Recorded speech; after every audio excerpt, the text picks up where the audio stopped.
Assalamualaikum warahmatullahi wabarakatuh. Saya Mercedes Sanggita Kurniawan dari kelas 5C. Pada kesempatan kali ini saya akan coba mempresentasikan hasil tugas UTS pada mata kuliah manajemen perpustakaan untuk membuat rencana strategis dan indikator keberhasilan pada perpustakaan khusus. Di sini contoh yang saya ambil yaitu pada Perpustakaan Pusat dan Penyebaran Teknologi Pertanian dengan judul Upaya Meningkatkan Pengunjung dan Pengguna Koleksi pada Perpustakaan Khusus. Langsung saja untuk rencana strategi selama 5 tahun ke depan, pada tahun 2022 yaitu melakukan survei pada masyarakat sekitar, yaitu 30 responden setiap golongan, mengenai seberapa tertarik terhadap minat berkunjung dan menggunakan bahan pustaka yang tersedia pada perpustakaan tersebut. Di sini golongannya itu terdiri dari beberapa golongan, yaitu ada anak-anak sekolah dari SD, SMP, SMA, ada juga golongan anak muda yang usia 17 tahun ke atas, ada juga yang usia dewasa dari 25 tahun ke atas, dan juga golongan untuk orang tua. Tahun selanjutnya 2023 yaitu membenahi desain perpustakaan yang lebih nyaman, yang lebih kekinian, yang disesuaikan dengan keinginan calon pengunjung saat melakukan survei, dan melakukan digitalisasi pada bahan koleksi sekaligus promosi melalui media sosial agar jangkauan promosinya lebih luas kepada masyarakat. Di tahun 2024, yaitu melakukan kegiatan sosialisasi dan pendidikan pengguna untuk anak-anak dan pemuda remaja agar tertarik untuk berkunjung dan menggunakan bahan pustaka yang ada di perpustakaan khusus tersebut. Di tahun selanjutnya 2025,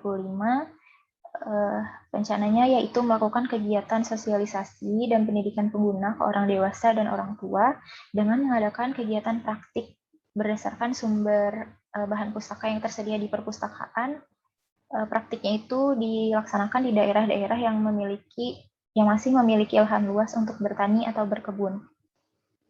Di tahun 2026, kegiatan rencananya yaitu membuat berbagai kegiatan atau event seperti lomba, bazar, pameran koleksi, seminar atau webinar, dan juga workshop yang diadakan secara rutin dengan tujuan untuk menarik pengunjung untuk berkunjung ke perpustakaan. Kemudian untuk indikator keberhasilannya, pada tahun 2022, dari hasil survei mengenai minat berkunjung ke perpustakaan khusus, dapat dilihat bahwa minat yang paling tinggi itu diminati oleh usia 17 tahun ke atas atau pemuda, yang mana kebanyakan dari mereka ini adalah mahasiswa.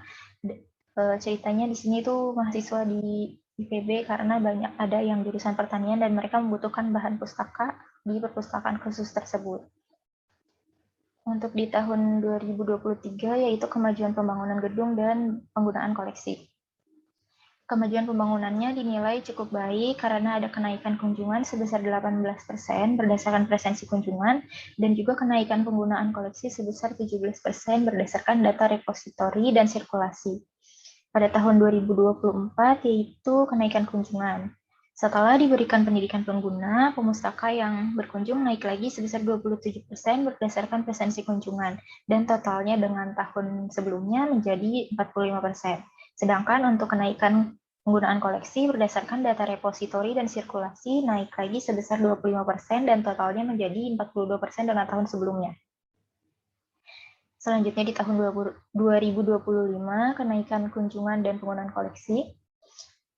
Setelah diberikan pendidikan pengguna dan pelaksanaan praktik ke beberapa lokasi, kenaikan pengunjung naik lagi sebesar 13% berdasarkan presensi kunjungan, dan totalnya dengan tahun-tahun sebelumnya menjadi 58%, dan penggunaan koleksi naik juga sebesar 10% berdasarkan data repositori dan sirkulasi, yang totalnya dengan tahun-tahun sebelumnya menjadi 52%. Di tahun yang kelima, yaitu 2026 mengenai kenaikan partisipasi masyarakat dalam kegiatan rutin.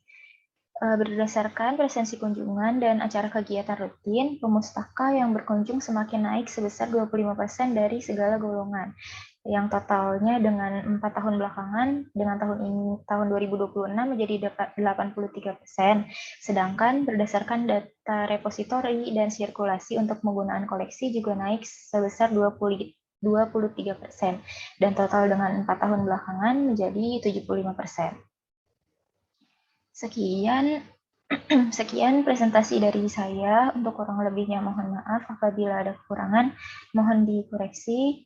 Terima kasih atas perhatiannya. Wassalamualaikum warahmatullahi wabarakatuh.